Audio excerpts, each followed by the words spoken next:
Huh. Well, that's kind of neat.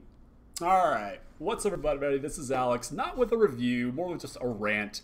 Mostly because I'm a comic book nerd with a web camera and an internet connection. And if you haven't seen already the picture, that direction, Tom Hardy has been announced to play Venom in the upcoming sort of Spider-Man villain universe that Sony's been trying to put together for the past couple of years to introduce all these fun characters: the Vulture, I'm assuming Mysterio, Dr. Otto Octavius, the Chameleon, obviously Venom, possibly Black Cat, Silver Sable. Who knows who's going to be in this thing? I don't know if Spider-Man can join this because they're currently sharing the rights to the movie, at least between Marvel and by extension Disney. That's not the point. The point is, though, is that Tom Hardy's a great actor. We've already seen him in The Revenant, Mad Max, Inception, Dark Knight Rises, and this movie is already being reported to be directed by Ruben Fleischer, who directed Zombieland, which is one of my favorite movies of all time. What I do have a problem with, though, is this guy. This is Eddie Brock, and this is the version of Venom that Tom Hardy's going to be playing. If you saw him in Spider-Man 3, and if you've read some comic books, you know who Eddie Brock is. He's a reporter. He's a photographer. He's basically the mirror image of Peter Parker if he were a bad guy. You know, Peter Parker with an edge, and no, I'm not talking about that emo version that shows up in Spider-Man 3 when the symbiote takes him over, but that's a completely different discussion, and that scene's actually awesome. Ask me why later. But my problem here is with Eddie Brock. He's just not that interesting. He's not very compelling. You know, nobody wants to see a dark Peter Parker movie. Like, that's not interesting. But I'll tell you what is interesting. This guy. This is Agent Venom. If you're not familiar with who Agent Venom is, his real name is Eugene Flash Thompson. Yeah, Flash Thompson. The villain, not the villain, the bully that Peter Parker fights. If you've seen the first Spider-Man movie that Sam Raimi directed, from that fight scene in the hallway where his spider sense is finally kicking in, and Flash is trying to beat him up, and he takes him out because he can slow time down and see things before they happen. He beats him up. That's who this is. He grows up to be a PE teacher. It's the comics that it is, and he starts to see the sacrifices that Spider-Man makes, and so he decides to enlist in the military, and he gets shipped off to Iraq. And at that point, that's where the disaster actually occurs. He is shot in both legs, trying to save some civilians, deciding that Spider-Man would put himself on the line, and so I'm going to do the same thing. And that's what causes him to have this injury. He actually ends up getting both of his legs amputated at the knee. He gets shipped back to the States. He's given medals of honor and things like that, and he starts to integrate back into society until the government comes back and says, "Hey, Flash, how would you like to be a superhero?" Essentially, we have the Venom symbiote for whatever reason. I'm not going to get into all that right now. He jumps at the chance to become a hero again and turns into Agent Venom. Super cool.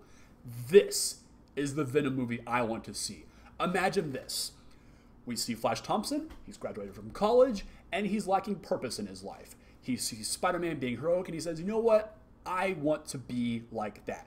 He joins the military. He gets shipped off to Iraq, and he's in a unit who also just happens to be comprised of Cletus Cassidy. You see where I'm going with this now. We get to see the harsh reality of war, but Flash is he is the soldier. He wants to be a hero. He puts his life on the line time after time after time, and he's doing a great job of it too. Meanwhile, Cletus, not so much. He's messing things up. He is not the ideal soldier. They thought maybe shipping him off to, Iraq or wherever it's going to be would kind of, fix him a little bit, because he's a bit of a psychopath and not a very nice guy, but it doesn't. It just intensifies his somewhat murderous tendencies. It's not a good fit for him. Just putting him in this kind of situation, it's just making things worse for him. And then we have our disaster. For however reason, Cletus possibly, engages their troop with some insurgents, let's say.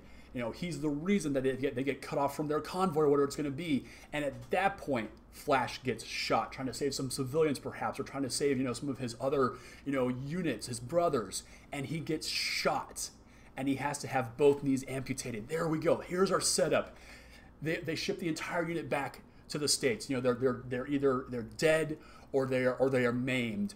They put Cletus on trial for, you know, his actions. They find him guilty. They ship him off to military prison. Flash goes back. He tries to reintegrate into civilian life, but he's got PTSD now. And he just can't cope with the fact that he just can't be the hero that he wants to be anymore. He feels like he's let his idol Spider-Man down. He wants to be a hero. And in the course of this, we see him trying to battle with just being a civilian again, you know, having to be in a wheelchair, not being able to do anything that he wants to do anymore. Maybe he finds, you know, the fulfillment that he thought he would find by competing in the Special Olympics, but it's still not there. He just can't get it. And that's when the symbiote finds him. However it finds him. Maybe it is the military who approaches him and says, hey, Flash, we know you want to be the hero, and we have this symbiote. We can make you a hero again. And he jumps at the chance. Meanwhile, in military prison, the other symbiote, maybe we get to see the symbiote at the beginning of the movie, you know, it splits off because that's where Carnage comes from. Yes, Cletus Cassidy becomes Carnage in this movie. We have to have a villain, and here we go. Cletus Cassidy is found by the Carnage symbiote. It bonds with him. There's a massacre at the prison. He escapes. They find out, or Flash finds out, and he's like, I've got to stop this man. I tried to stop him while we were on tour. I have to stop him now, and I finally have the ability to fight back. He dons the Venom symbiote. He picks up the weapons. You know, maybe he doesn't get all the guns. I don't know. It's for them to figure out at some point or other. But they turn, you know, New York into a war zone.